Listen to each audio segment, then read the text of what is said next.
Today we will be unboxing dinner at the VA hospital. This is what they give you. They start out with this thing. It's a fruit cup. It's like, a comedian before the meal.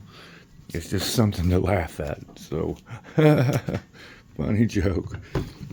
Hilarious. You put that where that goes afterwards. Usually don't clap. Then we'll move on to the drinks. You get Star Wars 1%.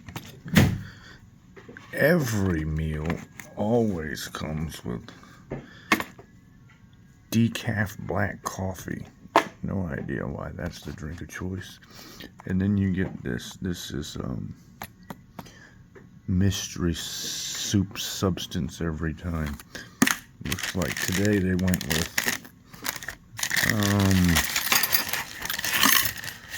let's see here.